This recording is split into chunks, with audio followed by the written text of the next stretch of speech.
when you're totally out of any sort of pattern recognition, cultural programming, religious, that 7-Eleven gas station is over here in your hometown, the bar you usually go to. It's like your brain just throws you into the moment, right? Like you're in a deep state of meditation and just totally free from everything. The high is insane. As much as, we were just talking about Canada and everything that's wrong with it, I'm grateful to be from Canada and have grown up in Toronto because of the opportunities it's now provided me with. I don't like when people have the victim mentality because I feel like you're ungrateful for your blessings, man. Again, especially if you're in America or Canada, there's so much that you can do. I feel like a lot of people in society today are just on that poor me and they're quitting and they're giving up, especially the men. They're not working hard.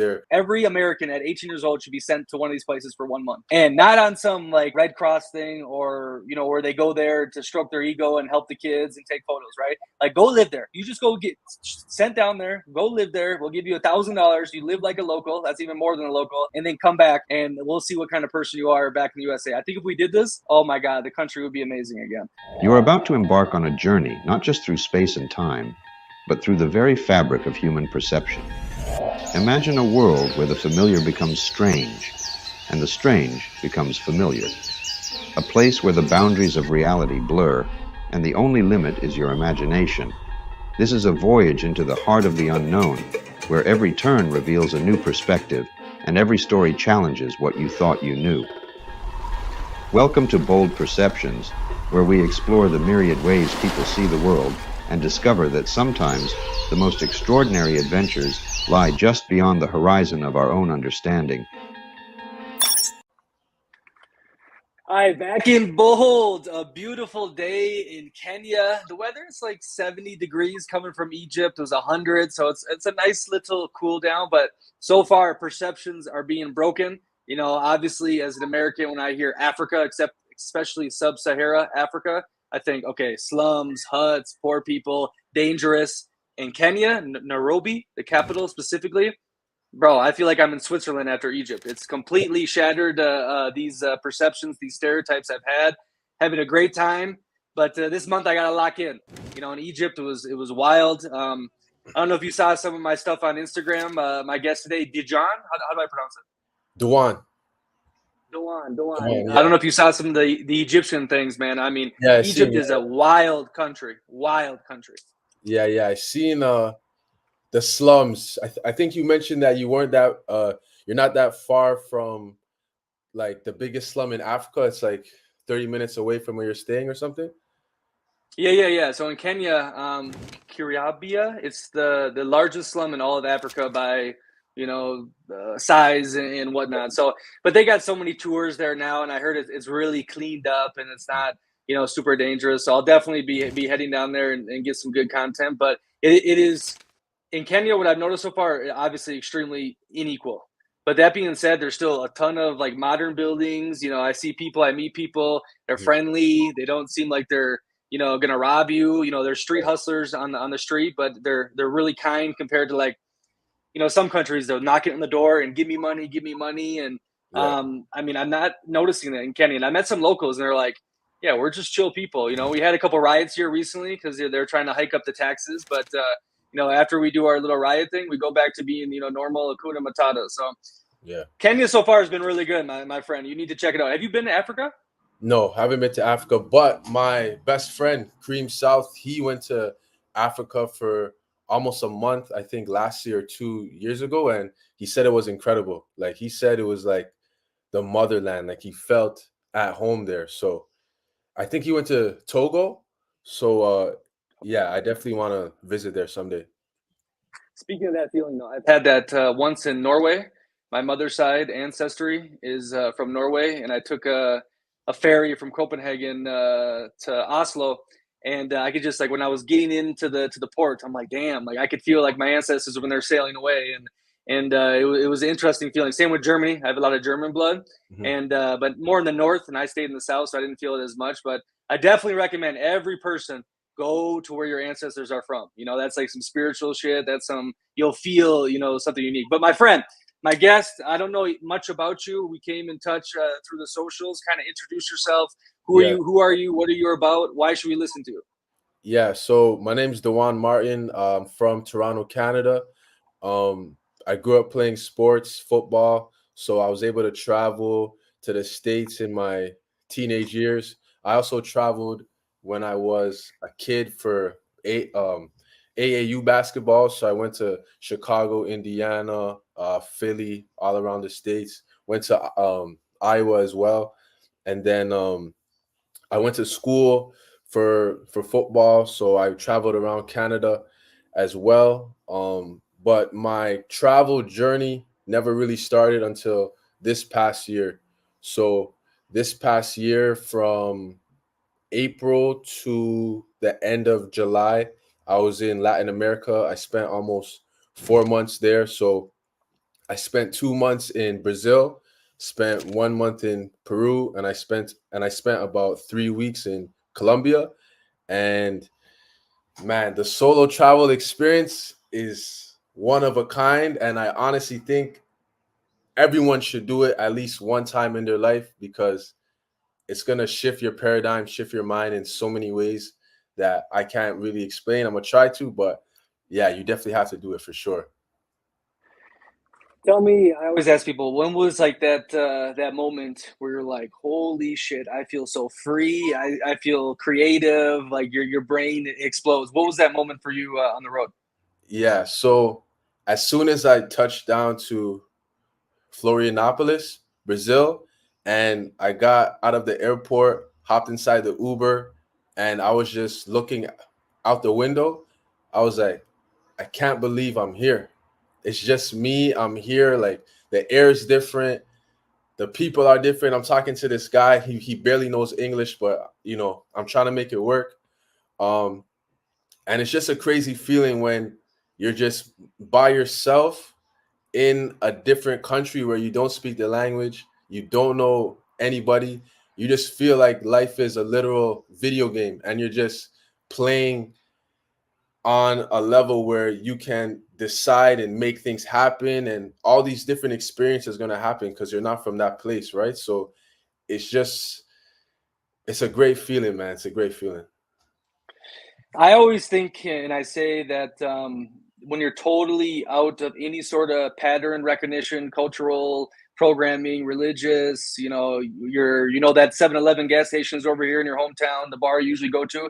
It's like your brain just throws you into the moment, right? Like you're in a deep state of like meditation and just totally free from everything, and the high is insane. Okay, and this is why before we turn this on, we were just discussing that people get so addicted to the high and they always chase it. They never know when to stop necessarily. For some people, they're the hippie traveler nomad type. We had nomads all throughout our history that lived a similar lifestyle, but it's dangerous because the high is a drug. It's a certain form of drug. And then I've come to realize too, I'm not settling down anytime soon, but when I do, I know I need to find that high somewhere else. Okay. And I need to find getting out of my head, getting out of my pattern recognition, the autopilot in different ways. So it's like, I'm from Minneapolis. I need to go to more lakes in the north, or go hiking, or go to the museum in downtown. You got to treat the places that you're locked in at as a tourist too, because so many times we literally get into some sort of matrix routine where we go to this place and that place, and then maybe there's 5 minutes of your day that's not unique. Like it's such an autopilot experience, and it's not good for your brain, in my opinion. No, no, it's not. It's not at all, man. And that's really one of the things that made me want to travel, was just being in the monotonous routine of everyday life. Just wake up, work on my business, gym, repeat, same thing every single day, 7 days a week. And then it just, it gets to the point where you're just tired, man. We got some crazy noise right now outside. Toronto's crazy. Yeah, we'll let it pass for a second. Don't worry, don't worry. It's an ambulance, right? Ambulance, yeah, yeah, yeah. I live like right next to like a busy road, so it's part of the game. But Well, speaking of that, though, hold on. Everyone tells me Toronto is a dump now. Like Canadians are moving in droves. Is there any truth to this or no? yeah, Toronto is definitely a crazy place right now. There's so much stuff going on because of the prime minister. Like, a lot of people don't really like him. and there's a lot of problems in the city, like cost of living, violence is through the roof, car thefts, a lot of immigration. Canadian violence. Canadian violence. There's guns there. I mean, I didn't think you guys were you stabbing each other like the UK or what? And it's so funny because when I speak to people not from Canada or Toronto, everyone has this view of Canadians like we're soft, and violence is definitely not something that I want to glorify, but I feel like it's similar to any urban city in America in terms of, people do die, people get shot, people get stabbed. Like these things happen on a regular basis. My old high school that I went to, Agincourt Collegiate, they just had a shooting in the parking lot like maybe 2 weeks ago. And these people, and this is high school, so they're like 16, 17, 18 maybe. I know when I was there, nothing like that was taking place. So times are definitely changing. And I feel like, I don't know, sometimes on YouTube, I come across content creators and they're saying, I'm leaving Toronto, and they talk about their reasons. And like the violence is definitely one of those reasons, alongside the other things I just mentioned too.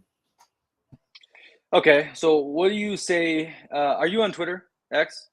Yeah, but I'm not like big or anything. I just kind of use it for fun. Okay, well, ever since Elon took over, it's gotten very conservative, right wing talking points. All these different things. Have you seen this? Right? Yeah, I seen that. Okay, so what would you say to all these people who say, okay, Canada, if we look at the statistics from 20 years ago, it's one of the safest countries in the world. Same with Minnesota. Okay, Minnesota, besides Murderapolis in the 90s, it got really bad. But they scream about Minnesota, especially now because of Tim Walz is the VP with the Kamala. They say it wasn't like this before. Okay, what's changed? Okay, we bring in a ton of immigrants, we bring in a ton of different people, and they're causing the problem. What do you respond to this? Do you think it's people not assimilating, or is it more the high cost of living? Just get into your rebuttal, or if you agree on this aspect. I would say so. What's your question exactly? Canada was safe in the past, and now it's fucking dangerous. Why? Why? Man, I think a multitude of reasons. So, number one is, I would say, the cost of living for sure. When people don't have necessary funds just to live a decent life in terms of, rent, food, etc., people are gonna resort to things that is against the law to survive, because at the end of the day, people just want to survive, right? So that means if they have to steal a car and sell it so they could feed their kid, some people are crazy enough to actually do that. There's a lot of gang stuff too, but I feel like this stuff has been going on way before I was born, but now it's just heightened because of social media. And I think music plays a big role in that as well. I was just talking to my friend yesterday, and we were saying how music influences people on such a deep level. Like back when I was in high school, you had your gangster rapper music. Guys like Chief Keef were big when I was coming up, but he wasn't really talking about smoking on dead people, right? But the rappers today in Toronto and even outside of Toronto, a lot of them are like, I'm smoking on my ops, right? And ops is like, enemy, but then it's like a dead person. So they're disrespecting people that are dead, right? And it's crazy. So imagine how the people, or imagine how the people feel that are the relatives of the dead person you're talking about. They're gonna want to come kill you now, right? So it's just a perpetual thing. Yeah, I think the music is crazy. The cost of living, and I feel like people just don't have hope, man, because they feel like there's just not a lot to live for. They don't see a way out. They're just stuck in a dead end job. They don't like what they're doing. They're just getting stupid drunk and high on the weekends just to feel something, because they know throughout the week, it's hell for them, right? And I have empathy, but I feel like if we're breathing, we still have a chance. We just have to figure it out, So yeah, that's what I say. A lot of points there. One, I completely think there's a lot of nefarious players in the music. Okay, especially the drill music and who promotes it and who's behind the scenes. And Mr. Kanye has spoken about it, and now we're seeing with Diddy, all the conspiracies are true. That these people are all homosexual weirdos that are pushing death and drugs into the black community. I mean, this was all conspiracy. When I was growing up, like, hey, do you actually know that these gangster rappers aren't really gangster, and they're putting on an image, and they're doing actually this weird stuff behind the scenes? But the music, yeah, it's terrible, 100%. But on the crime issue, okay, this, from my solo traveling, being around the world, I cannot contribute it to poverty. I thought so too. This is a common theme in the developed world. Oh, if they just had money, there would be no crime.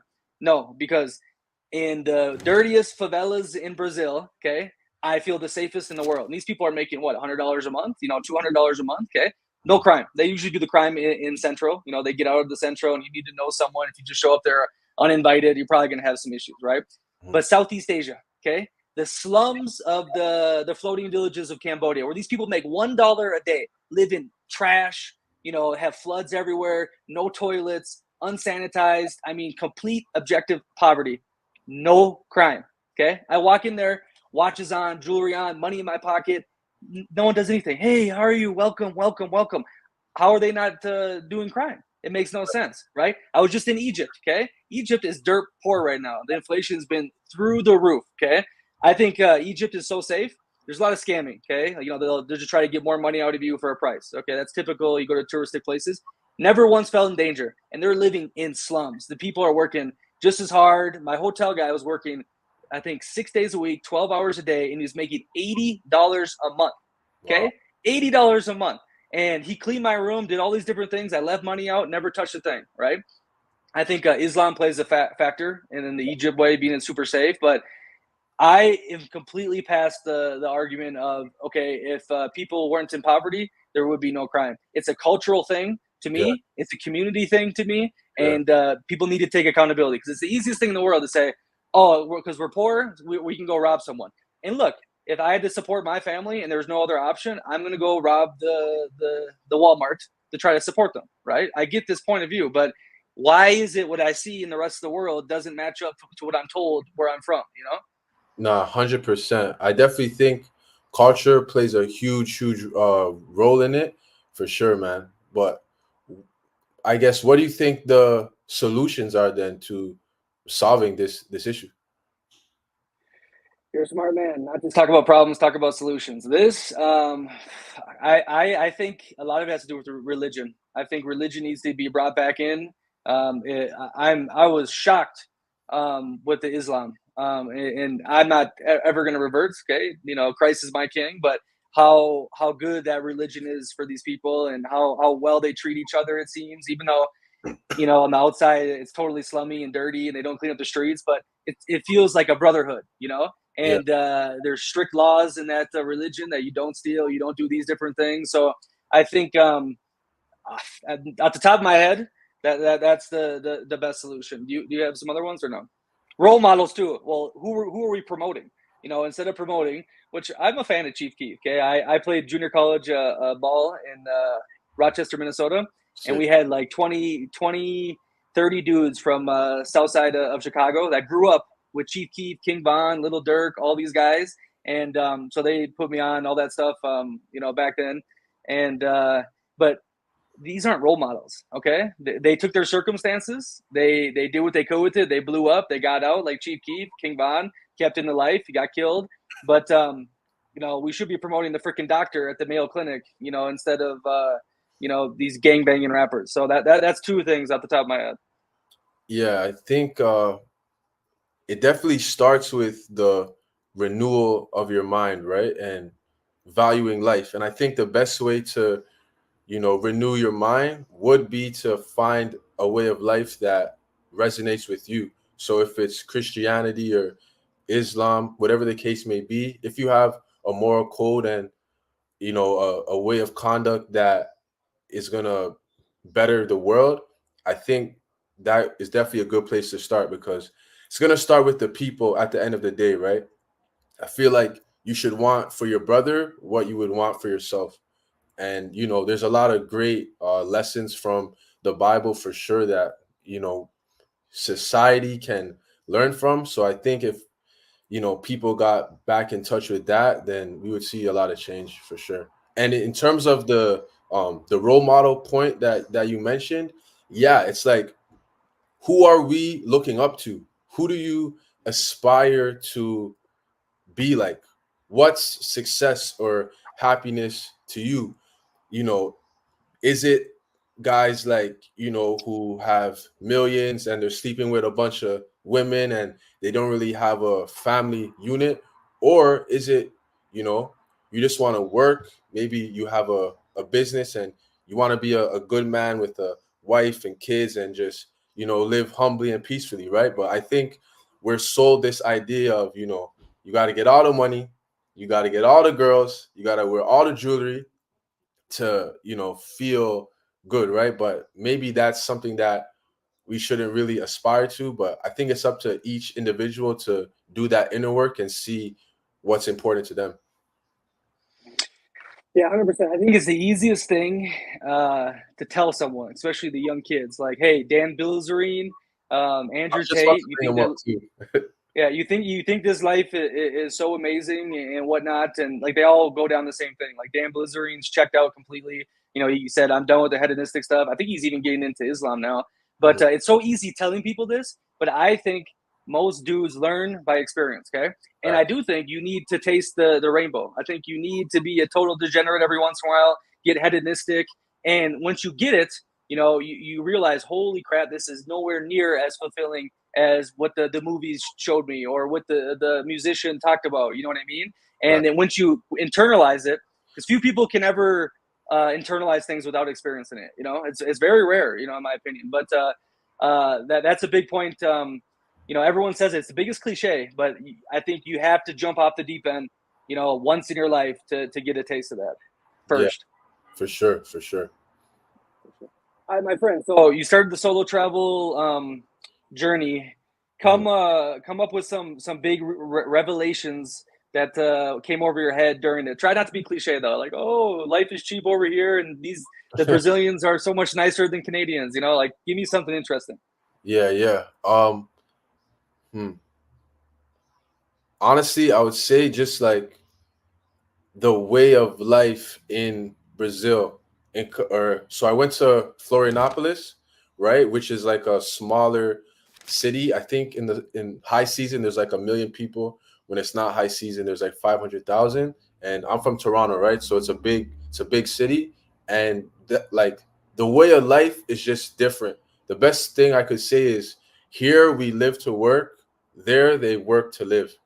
It's you wake up and you have slow mornings. You're not just waking up straight to work. Like you wake up, you might take a walk outside, head down to the beach, just be at peace for a second, then maybe start your day. Here, we're waking up, we're busting our ass immediately. We got to get to it, and I think that goes back to what we were talking about, cost of living. It's so stressful that we have to go hard, or else ends aren't gonna meet, right? So I think just the way of life is one thing. um I'd Hold say on, that. let me go in on this one, okay? Because it is a cliche, the work to live to work thing. So I agree. Okay, so my biggest thing is this: the American mindset, the European lifestyle, and a third world paradise. I think that is the trifecta. Okay, when we talk about Brazilians, so I've spent a year and some change in Brazil, from the south to the north. Okay, and the facade of Brazil is amazing. Okay, you go on the streets and you become best friends with someone. You're not speaking the same language. They invite you to do all these different things, and then their home is covered in barbed wire, and they'll never talk to you again after 2 nights or one night. You understand? Like it's the biggest contradiction this country. And I feel, because people always say this about the Westerners, or especially Americans, and I think Canadians, you guys are like America light, is that you work too much, you do all this. Well, fuck. How else do we put a man on the moon? How else does Hollywood run the world? How else are we so freaking rich? Like Mm, the banks and everything, right? So there's pros to everything, right? I always say America is the land of extremes. Okay, we have the best things in the world and the worst things in the world. It's the land of delusion. This mindset has created some of the greatest innovation ever. It's changed the world. It's one of the biggest, fastest empires in such a short period of time in the history of humanity that we know of. Because I think there's some more stuff that they're hiding. But I think it's a good realization, 100%. When you see the Italians doing the same thing, the Europeans are just as bad, but at least their streets are clean. At least you can walk around with AirPods in and not get robbed. You know, in Brazil, you're probably maybe not Floripa. Okay, I think Floripa is very Europeanized, but there's and there's pros to this too, because I know a lot of Brazilians, bro, that work their asses off for $500 a month, right? So maybe they do have some beleza when they can, but it's not an easy life necessarily for a lot of people. Floripa, there's a lot of rich people. You know that too, right? Yeah. I think is it the second richest part of Brazil, or is that Sao Paulo? I think per capita, yeah, Sao Paulo got like the billionaires, but like per person capita thing, Floripa is where like the movie stars, the celebrities get their homes. You know, in the summer is the big ballers and the yachts, and so it's wealthy and safe. Yeah. It was definitely safe there. But yeah, nah, it was cool, man. And also too, just, you know, I really enjoyed the people, man. Like they were very friendly, warm. You know, they welcomed me with open arms. They treated me as if I was from there, right? And that was definitely a good experience, because that was the first place that I solo traveled to. So it felt good to have a good experience. Yeah, no, I love Brazil. I say Italia has my heart and Brazil has my soul. Okay. Yeah. But I think I already mentioned the point about the facade part. I think when you get in deep to Brazil, you know, after a while and you develop, you know, these deep relationships, you see the rotten core of a lot of the Brazilian culture that makes you kind of rethink many things. Like there's a reason they say never do business in Brazil as a gringo. And it's 110% true, because 99.9% you're going to get stabbed in the back once or twice or 10 times. And I've noticed it with relationships, you know, with people, and it's they have a hard time like saying it how it really is. Okay, they like to do the little gossiping, and I don't know if you experienced it, because you know you're there for a little bit and you kind of met the people on the outside, but I always push back on everyone says, oh, these Brazilians, they're the best persons in the world, but they have just as many problems as I think a lot of other places. Still, I love Brazil. I really do, though. Yeah, no, I think there's no utopia, right? Everywhere you go in society, you're going to have your pros and cons. You just have to weigh what is more to you and, you know, live where it's going to make you feel the most happy. Like, we're so like traveling, and here's one thing it did show me: we're so blessed to be from Canada, America, or even Europe, right? Because, you know, if we're able to generate an income online and, you know, live elsewhere, man, our quality of life is going to go through the roof. But the people that are born there and live there, they don't have the same opportunity as us. So as much as, you know, we were just talking about Canada and everything that is, you know, or Toronto, everything that's wrong with it, I'm grateful to be from Canada and have grown up in Toronto because of the opportunities it's now provided me with my passport. And I'm sure you probably, you know, feel the same way too. Yeah, I've said many times, if you were born in the USA, no matter what creed, color, you know, maybe if you don't have a leg, you know, you're disabled or whatnot, you were given a lottery ticket at life. Okay. And it's on you to cash it in. Okay. If that means getting the remote work, if that means working your ass off in the Alaskan mines for 6 months a year, making $150,000 and then going down to Colombia. I know a guy in Canada that does this, and that's what he's been doing for like 20 years. Makes 150 grand in the oil stuff, and then 6 months of the year he lives in Colombia like a god, you know. So it's on the person, and you got to have. Not everyone, you know, we all want to hear knowledge, right? I could tell you something today that could totally change your life, right? But if someone's not, you know, you can't wait for someone to tell you that. You need to go and search. Oh, where's a good place in Brazil that would be safe for a solo traveler beginner? Okay, Floripa. Oh, I like that. Okay, fuck it. I'm gonna take a risk. You know, buy the ticket. Like that's on the person to figure it out. You know, like and not make excuses. Well, I was told to go down this route. I was told to go to school and get a job and pay off my debt till I'm like 6 years old. And I think anyone from the Western world, and not as much in Southern Europe anymore. Germany, okay, Scandinavia, USA, Canada, Australia. You are giving a best start at life you can imagine if you learn how to leverage it properly. Absolutely. And that's why I don't like when people have the victim mentality, because I feel like you're ungrateful for your blessings, man.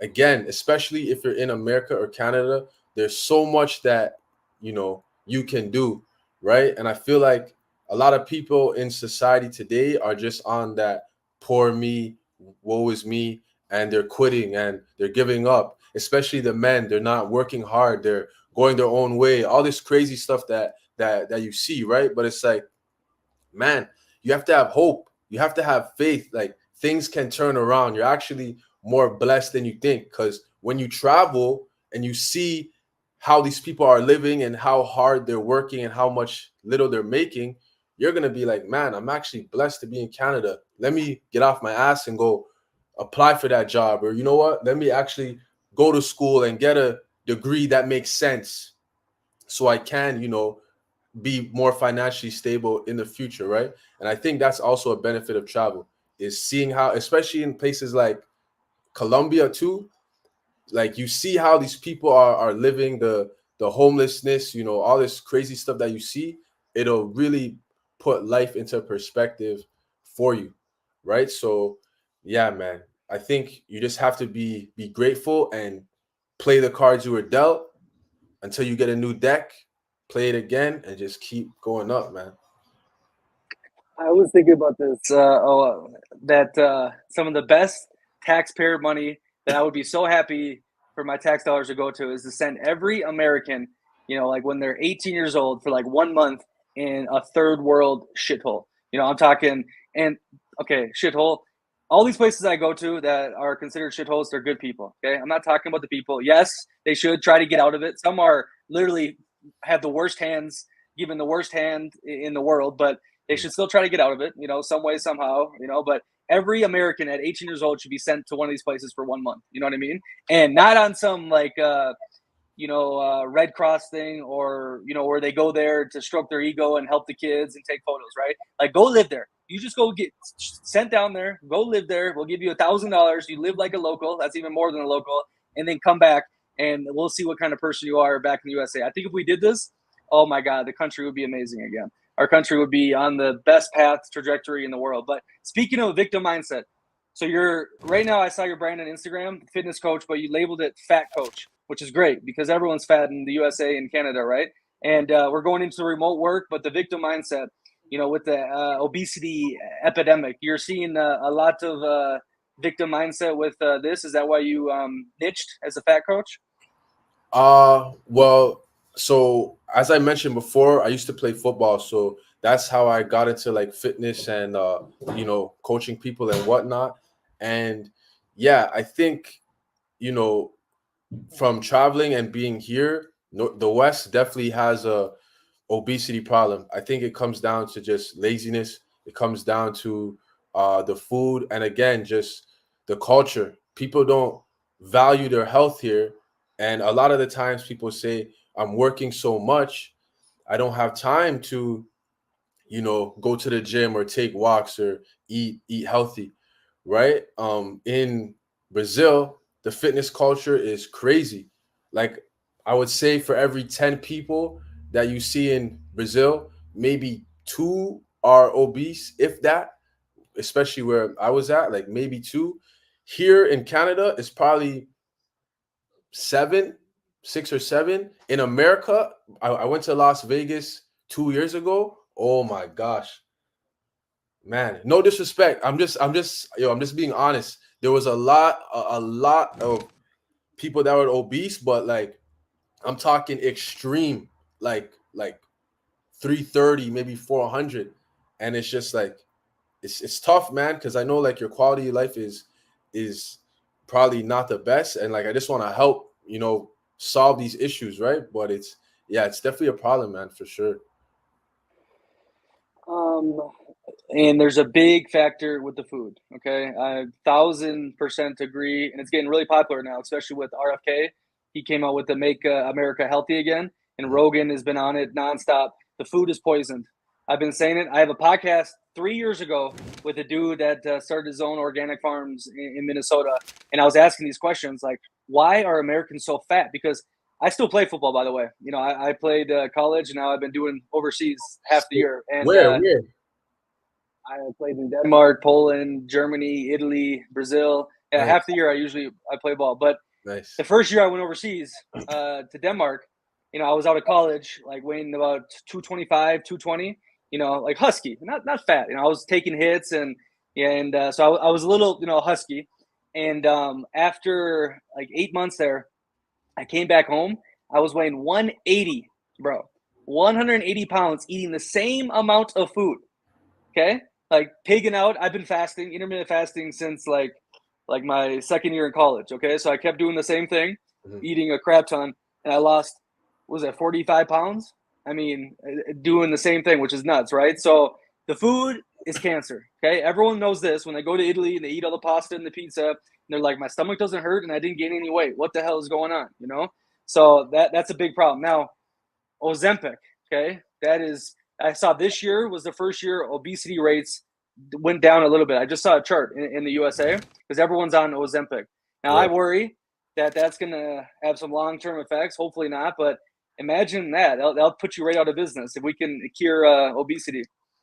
Well, listen, man, that's my goal. I want people to be healthy, but do it the right way, right? Because why take the shortcut? Maybe it's human nature to want things easily and not work hard. But, you know, I always say it's not about, you know, losing the 20 or 30 pounds, but it's about who you become in the process. Because in order for you to lose that weight, your mindset is going to have to change. Your habits have to change. Your discipline has to increase. You have to change the way you eat. You have to be more consistent. So you're actually becoming a better person in the process, and everything that you learn from that journey, you can apply to other areas of your life. But if you just take the easy route of Ozempic, sure, you might lose the weight, whatever, but you're going to be the same person. And then guess what? You lose the weight, you're still going to eat the same, you're not going to train. A year later, you're going to be back even bigger than before. So you're better off just doing it the hard way the first time, changing who you are and making it a lifestyle for you. Yeah, and again, I repeat, I really do believe the food is poisoned. Okay, so I feel bad for a lot of Americans, a lot of people eating the poison stuff. But also, like, it's gotten to me ever since, I mean, I haven't lived in the USA for a long time. When I see a fat American, you know, I'm just like, I get fat phobic or whatever. I'm just like, damn, like, it says a lot about you, like who you are. You're letting your body go like this, like what is in your mind, and it's not pleasant to look at. I want to be in Europe, you know, walking the streets and seeing good-looking people. Okay, it doesn't mean like you're a model or whatnot, but you're put together. That's a healthy society. When you have a bunch of, I don't want to live in what is it called, Idiocracy, the movie. You know, everyone's freaking fat as hell with these virtual reality glasses on. It's disgusting. It is, and it really hurts me when I see the stereotypical American walking the streets in Europe, just a buffoon, overweight, dressed like a slob. It's like, this is our representation to the world. People used to wait outside to the Levi store in Soviet Union or the black market to get blue jeans. Okay, and Metallica. We had millions of people in Moscow when the Berlin Wall fell to watch an American band. Is Metallica America? Whatever. You know, like, we had this beautiful reputation, and now we're getting destroyed on the TikToks, on these social medias, and I'm fighting back because I can't stand it. Like, I critique my country all the time. There's a reason I'm not living there. But when these people start saying all these bad things to me, and then it's verified to them and stereotypes when those people come to the country, it's tough to see. Yeah, 100%, man, 100%. Yeah, I think we just have to be healthy overall, because as much as you might not like it, people are judging you when they see you, right? They're judging the way you dress, the way you look. You know what I mean? So you just want to give off the best representation of who you are, right? And I always say a fit body is something that you cannot buy. You can go rent a BMW on finance, pay $800 a month. Everyone is gonna think you're rich. You could go to the jeweler, rent jewelry. I've seen this happen. Rent chains, rent rings, post it on Instagram. Oh, I'm lit. I'm turned, right? Post it on Instagram.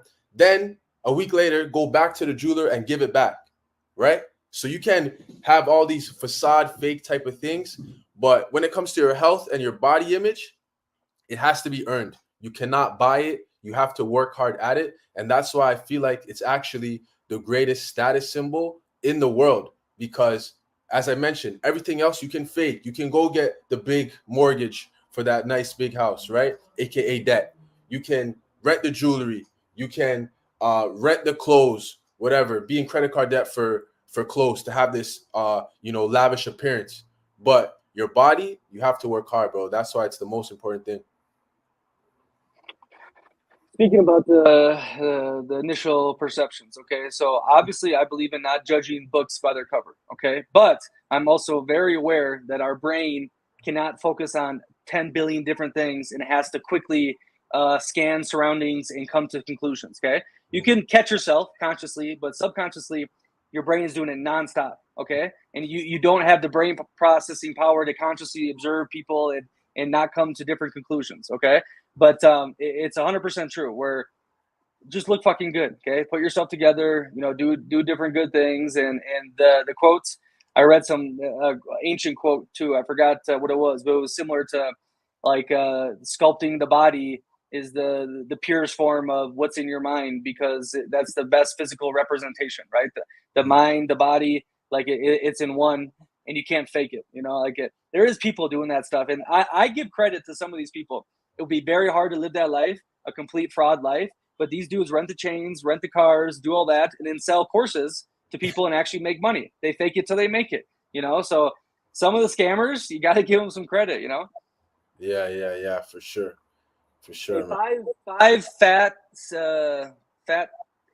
saving tips or fat shaving tips. What comes to your head? What can I do today that'll make me less fat? Easy. Make sure you're in a calorie deficit. Make sure that you're walking every single day, at least 8 to 10,000 steps. Have a whole foods diet. Try to cook 80% of your meals. Make sure you're getting high protein in, chicken, ground beef, lentils, eggs, things like that. And strength train, weight train, at least 2 to 3 times a week. If you could just do those basic things that I just mentioned over a 2, 3, 4 month period, you'll be fine, man. It's honestly that simple, but it's just about actually doing it, because yes, you have the knowledge, but now let's apply it. And that's how you'll see change. Beautiful, my friend. Come up with a talking point. What do you think after seeing some of my content, traveling? What comes to your mind that you want to discuss? Yeah. So how long do you see yourself living the traveling lifestyle, and like how do you feel about the relationships that you build in all of these places? Like, are you able to have deep relationships with people if you're only spending such small time there? Or what's your thoughts on that? And like, when do you plan to stop and like, maybe settle down and things like that? The relationship part, I like this conversation. To me, I feel it's just it's the same thing as a normal life.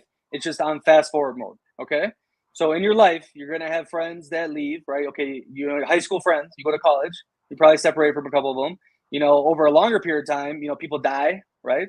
Okay, so now I view this travel lifestyle as just super fast forward, right? So you have these beautiful moments with people for a week, a month, 6 months, like half the year I stay in a place, and and then they go bye-bye. So it's just, instead of 20, 30 years, it's 6 months. But out of like 100 people you meet, usually it's 2, 3, 4, that you actually have a lasting, relationship with, beyond it, where you text them, you hang out with them, after you travel to their place again, or they see you in a couple of years, and it's a decent relationship. Now with the FaceTime, all these different applications, like it's easy to stay and connect. Social media and so forth. Yes, they're not next to you holding your hand, but my brain takes a little different on that end. Is I don't really need people near me all the time. Like I see my family once a year, right? That's crazy to some people, but to me, it's like nothing when I see them again. It was like the other day I saw him. It feels like I talk to him a lot on the phone. I do those kind of things. So the relationship part is very tough though. Okay, especially if you never get a sense of community. Now remember, half the year I'm thrown into community. I'm thrown into overseas football team. So I'm welcomed in with open arms. I have a lawyer that's my left tackle. I have a business owner that's my running back, right? So I have connections. They invite you out. So I get this beautiful taste of like community. A lot of nomads don't have that, right? You have to go to the expat groups on Facebook. You have to stay in the city longer time period. But when I'm on the road and going like from city month to month, yeah, it's tough, especially at the start, especially if you have any sort of emotions, you're not a psychopath. I have a Cancer zodiac sign, so I feel a lot of emotions, and that hurts. When you have to say goodbye, but you get used to it, and then you learn this is life. Everything comes to an end, and you need to appreciate the moments, okay? And whatever happens, fucking happens. And I'll tell you what, every time I've been sad about a relationship ending, whether it be romantically or with a great friend I met, like in Egypt, if I don't pout and get sad about it, something even way better comes my way, right? That's I think how I view that part. You want to comment on that before I hit your other question? Yeah, I would say it's hard, man, because especially as you said, if you're a real human and you feel emotions and you're able to process them, like you build connections with these people, even if you only spent like 2 months there, if you hang out with them a lot and you're talking and you're having real conversations, grow a bond, right? And then it's so bittersweet, man. That's the best way that I can put it. It's bittersweet because you're just happy that you met them and you were able to build, so on and so forth. But then it's like I have to leave. There's so much of the world that I need to see. I want to go here, I want to go there, and it's like you can't be in two places at once, right? So you're going to feel good about it in some ways and bad about it in other ways. But as you said, it's just about appreciating the moment, man. Every single small thing while you're there, and you can hold on to that. And, maybe one day you'll see them again. Here's two great points for you to internalize because, you just started the solo travel journey and every single person feels similar. The first point is you would have never met this person if you weren't living this life. Okay. So the fact that you were even taken off in the first place, that's how you met them. That's how you had these beautiful moments. Okay. So if you don't keep doing that, you're going to miss out the other beautiful moments. And it's part of the reward of taking the jump and doing these non-traditional routes of life. And then the second part is this. Do you think the relationship's going to be the same when things go to normal life? So let's say you live in Floripa and you met this beautiful girl, right? And now, okay, you're in your freedom bubble, solo traveling. Everything is new, exciting. That brings it out from the local person or the traveler. You're in your little world together, right? It's completely free and happy and Hakuna Matata. What happens if you get a job there? What happens if, okay, now this starts turning into 9 to 5 autopilot life? Do you think the same feelings are going to be there? No, it was a magical moment that happened when two people let loose of every, pure thing and we're just in the flow together. Okay. That's not easily replicated in years on end, right? Yeah. That kind of makes sense. Or am I going on tangents? I feel like sometimes I'm. No, bro. It's 100% right. I mean, you have this guy from Toronto in Brazil. You know what I mean? And it's like it's like a song, bro. It's a beautiful moment in time, and you're just in it. You experience it, and you just accept it for what it is. Because it's gonna be different if you live there. You're not gonna feel as free. It's gonna be normal almost. So yeah, I agree. And you can't force it. That's the biggest thing I've learned. You have to let the butterfly go. Okay, if it comes back and what life is gonna have in store for you, you have to. I'm serious. The second you start forcing stuff, the second you start thinking, "Damn, okay, I'm gonna change my whole life and stop being the person who I was that came here, that they probably fell in love with or that they bonded with so much," you're forcing things. Okay, and that's where the slippery slope happens. This is where dudes, get trapped.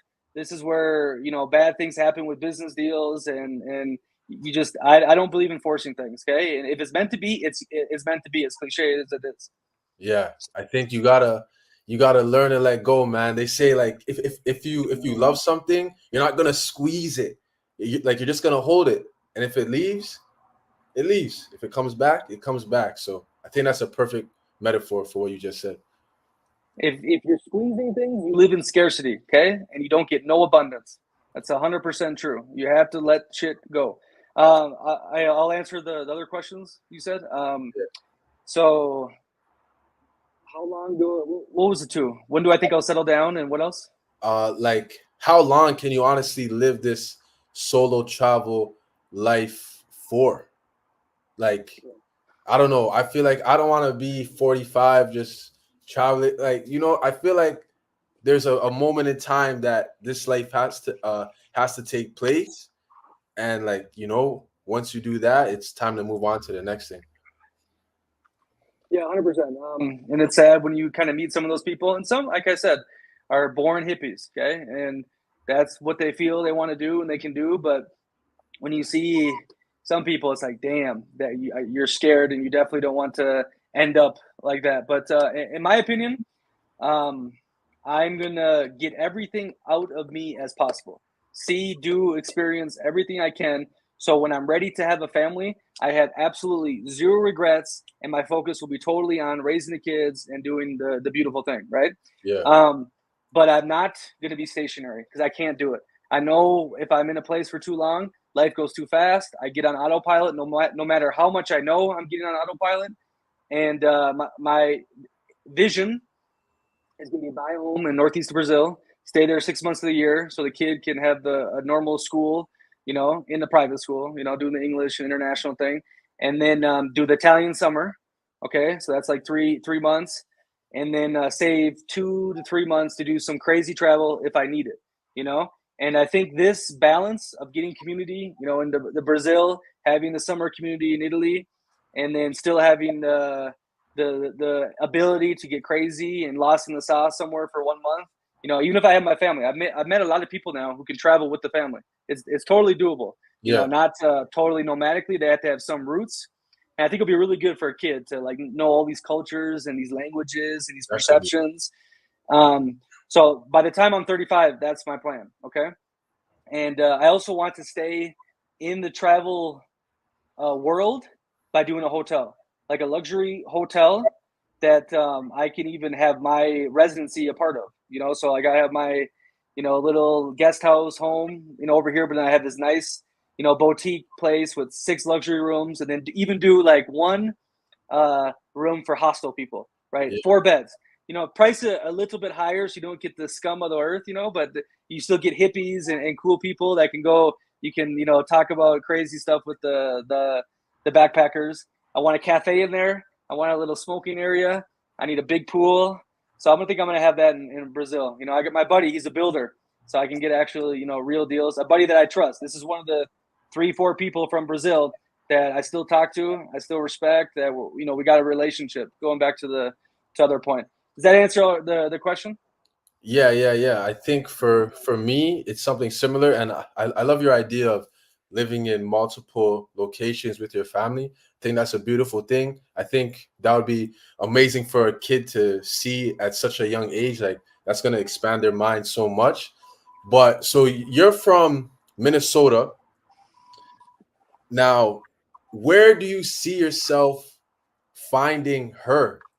That's my biggest thing now because I'm traveling. It's like, okay, is it Brazil? Is it Colombia? Is it Peru? Is it Costa Rica? Is it Ecuador? Like, it's so much, bro. Like, and also what challenges do you think come with um being with a woman that is not from Minnesota, or English isn't her first language? Like, what's your thoughts on those things? Well, currently I have a Brazilian girlfriend, so obviously I like Brazilian women. I've had a beautiful relationship in Poland. Slavic women are amazing. All the cliche red pill stuff and the femininity and traditional type of roles. Brazil's changing. Okay, Brazil, there's still machismo or whatever, but they're getting more feminized. They replicate a lot of the worst parts of USA, sadly. And I wish they didn't, and I wish they kept their culture fully, but they're very influenced, which is good. So, oh my God, the Americans here, this is crazy, but they're influenced by a lot of weird parts of our society that I don't necessarily like, okay? But like the Slavic woman, that's a whole different experience. I recommend every dude, before you get married, you need to date a Slavic woman because they will turn you from a little boy to a man. Like you have no freaking idea. But the cultural differences, it's difficult, not out of this world. I like it because it's more interesting. Oh, you do things this way, what? When I grew up, I did this. But on the flip side, it's like there becomes weird problems because of this. But if you get on the same page with her, like, hey, we grew up completely different, right? And we're going to have issues from this. So instead of looking at it like a negative, let's look at it as like a curiosity thing. Like, oh my God, you eat breakfast like this? Are you fucking crazy? Make jokes about it. But I definitely think, I'm not out ruling, American woman or any of this. And I don't know who I want to have as my, the mother of my kid, but she will be a damn good woman. And she'll understand that I'm a crazy, person sometimes. And it should be beautiful. But the one thing that's scary about marrying in USA, and people will be like, "Oh, all these dudes who aren't multi-millionaires, why do they care that they're going to get divorced, raped, and all that stuff?" I'm like, I don't want to ever be in the position where someone could take things from me or have control over me, right? And if I get married to a girl in the USA, unfortunately, the way everything is set up, she has all the power. Okay, and I never want to live that way. So until that changes, I don't know. Yeah, nah, that's a big fear, man, for sure. Is to like, I've spoken to older dudes who got married and their wife left them and they lost everything, bro. They lost their house, their cars. They could hardly see their kids. So it's definitely a fear, man, to go through that and lose half your stuff. But what's the alternative, right? Is it just be a bachelor forever? No, I don't think that's going to be a fulfilling route to take. So I think you just have to vet wisely and just be a good man and just, do the best that you can at the end of the day. Well, I think too, why does it have to be through the state? Why can't we have a beautiful wedding? I mean, maybe even some places in the church, but not on with the state. Why does the state have to be involved in a relationship? I'd never understood this. Like why is the government even anywhere near, me and you in our home? Like I'm big anti against that. So and I think a lot of women can understand that. Now, obviously, they want protection. Okay, so Right. let's say you get married and they stop working and they become a housewife or doing all this. And then one day you say bye bye. Yeah. That's not easy. But right now the cards are stacked against dudes, and no matter what income level you're at, no matter what, when you give someone all the power in a relationship that they can change your whole life, that's not a good position to be in. That to me, it's wild. It's mind blowing. Yeah. 100%, man. You gotta be smart. Hey, good question. Do you have some more on the top of your head? I like that one. Well, bro, do you speak Portuguese? Hola, bonita, beleza, obrigado. That's about it. No. Okay. So, does your current girlfriend speak English? Yeah. Okay, so you're good then. Like you guys can communicate. So, for all the gringos, the high class of Brazil, the well-educated class, they speak English, okay? And then the gringo chasers kind of do too, okay? So you need to be able to differentiate between it, right? And obviously, I recommend dating like a higher class because they can relate to you more, like culturally or lifestyle wise, like And still, I think the favela girls and normal people are great and beautiful, but it's a whole different world that they understand and grow up in. And then you got to be careful with, okay, am I getting clowned? Am I getting taken for? Like a lot of gringos, they get their pockets, cleaned real quick, and it's a stereotype, but it does happen. They're simps, bro. That's why they're just leading with their wallet. They think that they can buy love. No, you just have to go be a man, be yourself. Of course, if we're coming from America, Canada, yes, like we are gonna be better off financially, opposed to most of the people there. But you can't lead with that because you're gonna get taken advantage of. You're gonna get used. You go to Colombia, certain issues might happen to you because you're thirsty. It's not good. And so the pushback on some dudes get way overboard with this, and I was too, because I was like, there's no way I'm getting taken for, like, they need to get their own Uber, to the place, and but then you got to realize, like, damn, okay, the income is different, right? So you can get them a freaking Uber, what I mean? You can buy a $20 meal, but the second they start saying, and this is only usually with the low class, okay, and a lot of the gringos are talking to these people. They don't know the class differentiation. It's not easy to just go with the high class woman at all. You got to know people usually. You got to be in the right circles, and they have money, so they don't give a fuck that you're a gringo, right? But they start saying, like, hey, I'm having some problems, like, hey, my grandma's in the hospital, like the most typical stuff ever. And some of these dudes are so freaking stupid that but if don't be that guy that's like, no, you need to pay for your Uber. Like, then you're a loser. You're a dork. Okay. No. I'm like, nah, I'm not saying that. Like, listen, like, you want to get an Uber, you want to have a nice meal. There's absolutely nothing wrong with that. But if you're spending let's say a month there, and then in week 2 she's like, I need a new iPhone. It's like, yeah, no. Like, so you just gotta be wise, man. Like, just have sense. 100%. What did you ask before that? Just the language barrier. The language. Yeah. So here's the thing too. I'm gonna try to learn Portuguese if I go through with the plan of buying a home. I mean, I've been very lazy, and I never thought the ROI was good enough because I go to all these different countries to try to learn the language. Yeah. I think I'm wrong. I think I could have a way better experience doing so, but it's never stopped me from having a beautiful time, a good time in all these countries with the language. Because again, English, everyone in the world who is part of the richer classes in these countries speak English, okay?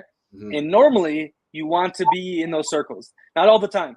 Some of the best times I ever had are in the favela or with the everyday person, not speaking English, just having a blast, just vibing. So I'm not saying be a classist, prick, but you can get fine with anywhere in English, basically. Yeah. Well, I think too, honestly, like, if you were going to learn a second language and you weren't sold on Brazil, it would be Spanish. Because a lot of people, Spanish is huge, So, yeah, that's something I'm trying to work on too. I'm not sure if I want to learn Spanish or Portuguese. Yeah. I mean, I would recommend, if you're not going to live in Brazil, I would learn the Spanish. But a good thing is, like, when me and my girl were in Peru, she could communicate with the Peruvians, right?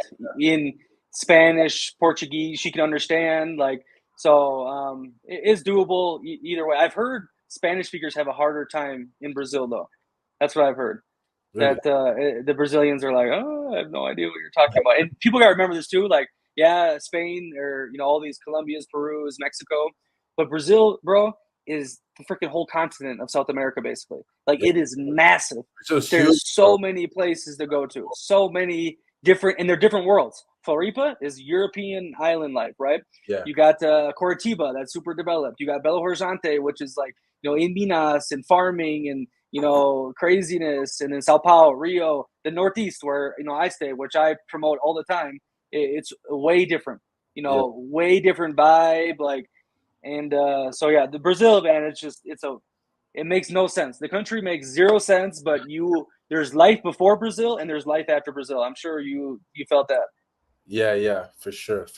I feel like, because it's about to be winter here in Toronto. Well, it's fall right now. Soon it's gonna start snowing.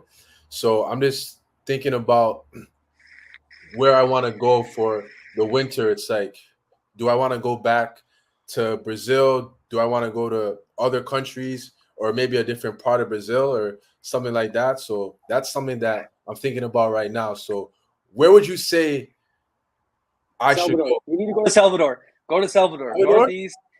Salvador is the most African city outside of Africa, and the vibe is insane. Insane.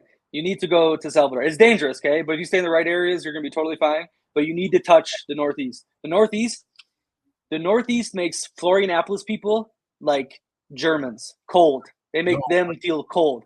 Yes, bro. I'm telling you, you'll be shocked. You'll be shocked. Yeah. Okay, how's Recife?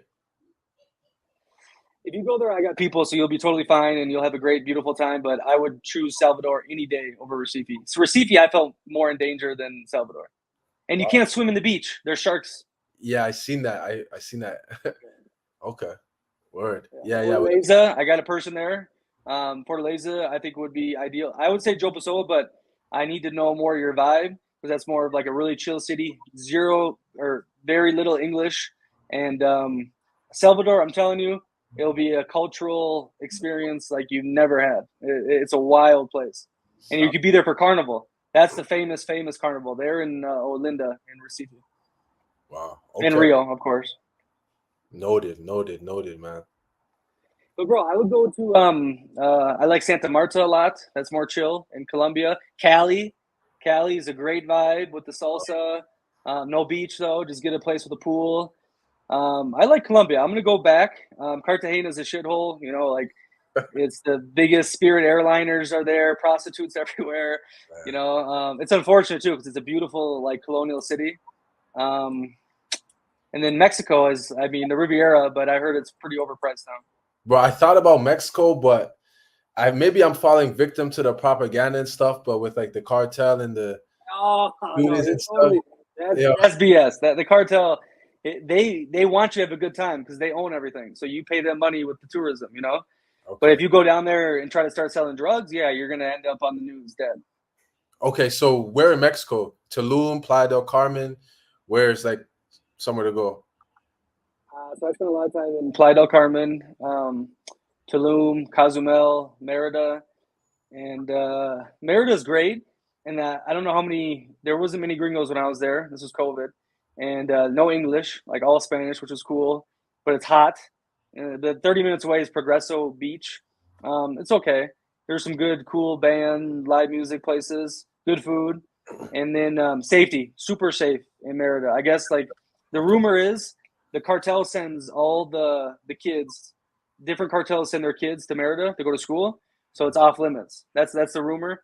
But so if you were gonna go to Mexico right now, and this is like 4 years ago, so I think it's changed a lot. Like Tulum is overran, right? I have a buddy down there. You know T-Bob? Did you watch his videos? Foreign Strategies about Floripa? I bet you did. I think so. Yeah, I think so. Yeah. He's got a house in Tulum. He made a lot of money buying land too back then. Nice. And but it's like it's the types that go down there for the Instagram and you know they're playing hip hop music everywhere. Like it's like Americanized, like just like Cancun. Yeah. I don't know what Playa del Carmen's like anymore, but Bacalar. I love Bacalar. I heard it's still pretty under the radar. It's really hippie mellow, so it's not like you're gonna, you know, have a wild time, but it's chill, really good. Sick. Have you been to Dominican Republic? No. Okay. Jamaica's crazy. Yes, sir. I'm from there. Expensive, though. From there. You're Jamaican? Yeah, half Jamaican, half Trinidadian. Have you been to Jamaica or no? Yeah, I went when I was like 10, but haven't been back since. I enjoyed it, but dude, it's like Montego Bay is super over touristic. Yeah, and I met some fun locals though. I had some crazy stories from that place. Yeah, hell yeah. But bro, like if I was you, if you can go to Africa, because right now in Kenya, I'm having a really good time. Like I'll have a better review after a month, but I see these YouTubers because now that I'm here, it keeps popping up, and black dudes from America. They're like, Kenya, I've been all over South America. This is the best. I love it. You know, the people, all this, and so maybe That's not the motherland. You said, oh, kind of, before Jamaica and Trinidad, Africa. So Yeah, yeah, yeah. Ghana looks pretty good. I heard Ghana has great beaches. That's My on the West Africa. my boy's from Ghana, and he said in December they have some like cultural thing for the month or something. I'm not sure exactly what it is, but he said Ghana in December is sick. Yeah, I mean the bad part is flights. So I think the only good flights are to Johannesburg in South Africa from USA. So you got to find the flight stuff. Yeah. But bro, I would go to Salvador. If you like Brazil, you get to see a whole new Brazil that is insane. Noted, man. Noted. How many months would you go for? Are you thinking like 3 months, 4 months? At least probably 5, because I still want to spend like summer home in Toronto. So I'll probably leave sometime in like the winter, come back maybe like May or June or something. Yeah, because you can do 6 months in Brazil. You get 3, and then you can go to the police and then get extended for 3. Yeah. And okay, so that's what I would do. I would do that's summertime, right? I would go to Salvador, or maybe have you been to Rio yet? No. Maybe do Rio first, and then do like a month Rio, month Salvador, a month Recife, month Fortaleza. Like that would be insane. I'm telling you, that would be like life-changing experience. Yeah, no, 100%, man, 100%. For me, it's just like, yo, I just want good weather, good people, good experiences. But I still want it to be like urban-ish, so I could like, do my business and still work on my business and stuff like that, and just have a good experience, man, overall. So, yeah. All those things I just you listed off fit well in those cities. I would 100% do it. Okay. All right, my friend, let's go for another 15, 20, because we're having a good conversation. But give me some talking points here.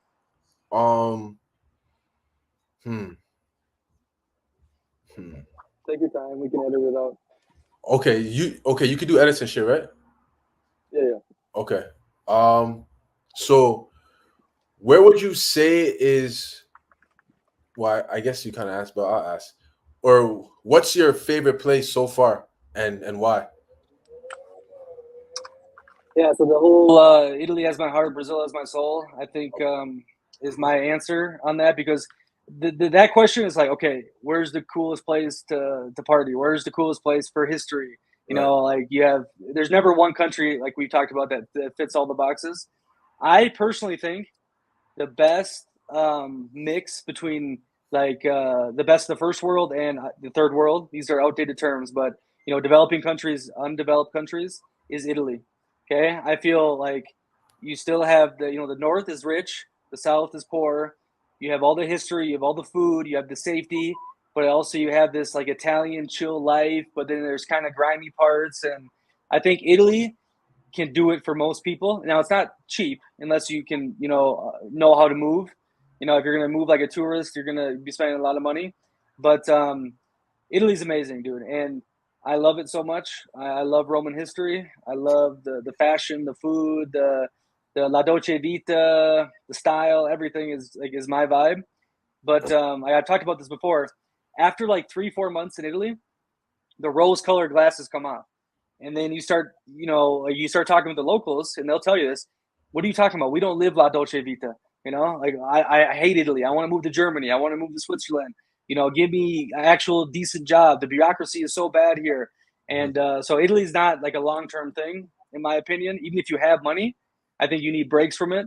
Because now I dream of Italy again. Like, oh, I can't wait to go back, Portofino and Amalfi Coast and all these places. But you can't stay there long-term. And then Brazil, like I do. I love it so much. It's such a massive place, so much to see, so much to do. I don't like the food at all. That's the biggest problem there, is the food is bad. The wine is terrible, and only like good wine is imported. So like a €5 bottle in Italy is like 35 euros in Brazil. So that's annoying part. But the people, I do love them, but I'm aware of them now. I'm not getting sucked into dumb stuff. And then the beaches, like the Beleza lifestyle, bro. Like, the Caparina and the beautiful girl next to you in the string bikini, the Brazilian bikini. You're like, what the fuck? This is not real. This is not real. Not real. Yeah. And so yeah, those are my two. Like, damn, Italy these and places Brazil. are yeah. So you said that you play football half the year, which is sick. Shout out to you. How do you sustain while traveling? Oh, like outside of football? Yeah, like Yeah, I have businesses. I work with real estate agents in the USA. Yeah, sick, sick, bro. yeah. But football pays too, so it's professional. Like I'm considered a professional. My teammates, for the most part, are doing it for free, but the Americans get paid to do it. Okay. And people are surprised. Yeah, the perks. You get the nice house. I was staying in the middle of Munich, beautiful location. You get the transportation, the flights. A lot of perks, and then a salary. So it's a Yeah. good little gig. It keeps me. So when you live the life, I think you'll come to this if you spend 5 months in Brazil. You live the life of making online money, being rich in this place, and being free, Hakuna Matata. It gets old, right? No matter how beautiful the women are, how good the drinks are. We talk about purpose and bigger picture. And Dan Bilzerian, life isn't the way. And that's what football gives me. Mhm. When I go overseas, I'm dropped into purpose right away. Here's my community. We have our goals. We're going to go to practice. We got to get these plays down. We're going to win games. We want to win a championship. We're in this together. Like it may be superficial purpose to some. Like, does it really matter? American football in Germany or here and there. But it's that feeling of, working hard, sacrificing, and going to war on the field that it fulfills me so much. The other purpose I have is the Bull Perceptions. What we're doing right now, creating content, helping people out, expressing myself creatively is key. And I recommend this to every nomadic person, bro. Don't matter where you are, how beautiful it is, how rich you get. You need to have bigger things outside of money and freedom and all this to actually feel alive. No matter how free you are, how rich you are, if you have no purpose, you're fucked. Agreed, man. Because it's never gonna be enough, man. It's never gonna be enough travel. It's never gonna be enough money. I don't care how much you travel. You're never gonna see every single place in the world. You're never gonna be as rich as Bill Gates, you know. So it's like you have to find your meaning in deeper things outside of that type of stuff. And circling back to what we first talked about how to like solve the issues, I think a big part of that meaning is religion and God, right? And just you know finding whatever that is for you. And that's like another topic where it's like I know as a Christian, you're supposed to, you know, basically help people find the light and make them become Christian, for a lack of better words. But like, I don't know how I feel about trying to sell Christianity to someone who's Islamic. Like, if that works for them and they feel like, they have a relationship with the higher power, I think, if it works, like, let them be. Like, I have friends that are Muslim, but it's not like I'm trying to tell them, no, you need to be Christian. I just think, if you have a religion and a moral code that you follow, like, it's good. I don't know, man. What's your thoughts on that, being a Christian? So another thing is purpose with the family. So I think that's like a cheat code to purpose. Once you have the kid, I mean, that you need to raise the kid. You need to make sure he's healthy. Like it's really, selfishly a cheat code to having purpose, right? Yeah. But the religion thing, yeah, the Muslims in Egypt I've been Turkey, Tunisia, Albania's, I think, just finally not majority Muslim now, and then Egypt. And everyone, I mean, was super chill to me. They're like, dude, Jesus is a prophet. We love Jesus. You could tell some of them were like, hey, but, maybe you should think about this and that. But for the most part, they're like, no, Coptic Christians in Egypt, they're our brothers. We all live in peace, Hakuna Matata. And I agree. Like, the religion to me, I think, is huge for the higher purpose. And like I don't know if he actually said it, but Mark said religion is the opiate of the masses, and there's a point to this. Like, if I believe that I'm going to be taken care of, and I believe this is the answer and whatnot, it lets you be more happy and I think fulfilled. You're not questioning everything. You're not guessing everything. You're like, damn, it's laid out for me. This path is laid out, and you know, Hakuna Matata. And if it works for you, it works for you. But people need some shit, and people can't just be turning science and government into the new religion, because that's what they're doing now. That's the new religion. It's an ideology. Yeah, 100%, man. And I think that's just gonna lead to destruction. As we could see, the West is falling at a rapid rate, and and people aren't even having families no more. There's so much problems, man. You know, but yeah, I think you just have to find what like works for you and just have peace, man. You know, just have peace. Hakuna Matata, as you say. I like that. I like that, man. Hi, my friend. Hey, do you want to pitch some stuff here? Dudes, get in touch with you, talk about travel, fat loss. Kind of anyone can message you or what? Yeah. Honestly, I love having these conversations about traveling and just, you know, life in general. So if you guys have questions about, you know, Brazil, Colombia, Peru, or you want help getting in shape, losing fat, you need help, just send me a message on Instagram. My Instagram is Dejuan J. Martin, DejuanJMartin. And yeah, man, God bless. Nick, thanks for having me on, man. Great podcast you have going. I told you I watched it and I'm like, yo, this is dope stuff. I really want to come on here. So keep on doing your thing, bro. And, you know, good luck on your travels too. Hey, I appreciate it. It was a pleasure to meet you. Hopefully, I might be in Brazil come 2025. So if that's the case, definitely got to get together. And then, of course, anything you need from me, you let me know, and we'll get you situated. And I hope you get back on the road, you know, and do some more content. I saw you started vlogs, and keep doing the travel vlogs. For sure, bro. Appreciate it, man. Thank you. All right, everyone else, live bold.